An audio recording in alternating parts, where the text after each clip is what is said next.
Self-esteem can be described as a person's level of confidence. Hi, I'm Galen, and you will also hear from Amanda about the negative effects of low self-esteem. Then, Ashlyn will discuss ways to overcome low self-esteem. Next, Callie will tell you how the schools can support students with low self-esteem. And lastly, Haley will provide the conclusion. As students, we have experienced the pressures of college and how that can affect self-esteem. A person with high self-esteem believes in his or herself and their abilities, while those with low self-esteem lack those characteristics, causing them to have anxiety, self-doubt, lacking interest to learn, and to be absent-minded. Self-esteem can greatly affect a person's academic performance. For example, class group discussions are a way for students to open up and express their ideas and respond to others with differing opinions. When placed in these environments, people with high self-esteem are more likely to excel in their work because they are often less afraid to open up to new ideas and perspectives. To contrast, a person with low self-esteem is more likely to disregard their own opinions, which can result in self-doubt. That being said, they might not contribute much to the discussion, and it could possibly cause the student to be absent-minded, resulting in a loss of focus, and they distance or remove themselves from the discussion. According to the Wise Geek article, What Are the Effects of Self-Esteem on Education?, the author brings to light that the educational system have actually been trying to combat low self-esteem issues for years, requiring them to work amongst their peers as a way to break out their shells by sharing knowledge and just socializing amongst each other. This will allow the students to have a sense of pride and a feeling like they belong by contributing something to a group. I believe this can have a negative or positive effect, as most students with low self-esteem have anxiety and find it hard to interact with others, resulting them to contribute little to nothing to the group, as they would rather work by themselves. There are many different ways to overcome low self-esteem.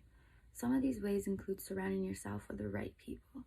Many tend to surround themselves with not so good of people because they're so worried about fitting in, whether it be fitting in with a popular group or fitting in because you're afraid that you're going to have no one like at a new school. Get to know yourself. Enjoy the things that you enjoy and don't change it just because your friends don't like those things or you're afraid they're going to judge you. Don't change the things you love to the things they love just because you want them to be your friends. Also, don't be afraid to tell yourself that you need to change. Realize the things that you need to change. This can only help you in the long run because you get a better understanding of yourself and why you are feeling this way. The mistakes that happen in life happen for a reason. Use them as life lessons so that if this ever comes around and happens again, you've learned from it. You know how to handle it. Don't compare yourself to others. You are who you are for a reason, and let your friends come because of you being yourself. Take care of yourself. When someone wears sweatpants and a sweatshirt to school every day, they might not feel like confident. They might feel like people are staring at them because of the way they're dressed. It can happen. When someone tends to wear nicer clothes, they tend to feel better about themselves. It also creates a better reputation, and other people that see them tend to think higher of them. Also, always talk positive. When someone talks negative all the time, they start to believe everything that's being said that is negative. Everything's negative, and that's all they can believe. So why not tell yourself positive things so that the things that happen in life seem positive and you tell yourself positive things to make yourself feel better. These are some of the ways that can help someone overcome low self-esteem. There are many different ways and not all may work for people, so it's best to try some and see what worked best for you. All right, so I'm going to be going over our visual aid for our speech, which we found on Enhancing Human Performance, which is a book, and the title of the chapter we found it in was Learning, Remembering, and Believing.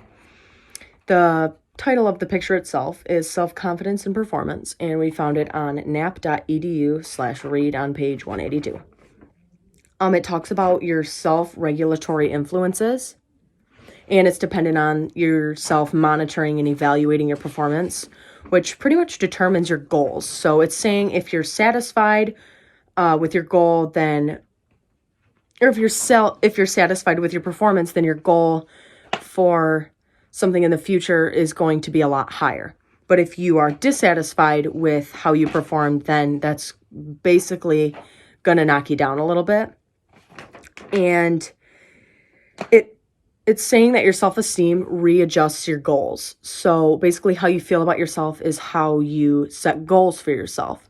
So for example, if a student gives a presentation and they don't do so good, then it's going to affect their next presentation and then their next. So it's going to affect a student in particular academically, if they don't see a good performance in themselves, which then shows that it leads to a lack of motivation. So we just think that ties in very well with our topic of self-esteem, low self-esteem. So then I have the next paragraph. In addition, there are things that can be done at school to support these students with low self-esteem. It's probably no surprise that issues like these can go easily unnoticed by staff members and teachers. So not only can teachers praise their students more, but they can also encourage a sense of belonging and showcase their students with low self-esteem, their accomplishments. They can showcase them more. By teachers doing these simple tasks, it can potentially boost the confidence of the students who are feeling anxious or ashamed of the things that they had said in class or just how they feel about themselves. So another really good way that schools can help diminish this issue of low self-esteem is by offering counseling and just overall more support to these students. This can help students feel as if they're not alone, and it'll help them feel as if they have someone there for them, a friend, someone who's going to listen to the things they have to say, just make them feel really important. And that's really important in a school setting, so students can do the best that they can. If they feel comfortable, they're obviously going to do the best that they can and feel comfortable doing that. So like I said, this will result in students feeling more comfortable in their school and schoolwork, and it will also make them want to speak their mind more and be more willing to interact with the other students or possibly make some more friends. So as discussed, there are several steps that schools can take to make these students who feel unsure of themselves feel more safe and comfortable. In conclusion, as a whole, in order for students to be academically successful, they need to learn more about the self-worth and have support from their school and the people around them. I think that they need to learn how hard it can be for some students when they don't have enough self-esteem to keep them going, and if other students were nicer to each other because they understood the impact they could have, it could change the whole world from bullying, from cruelty. The goal is for students to thrive in school, and in order to do that, they need to overcome their low self-esteem.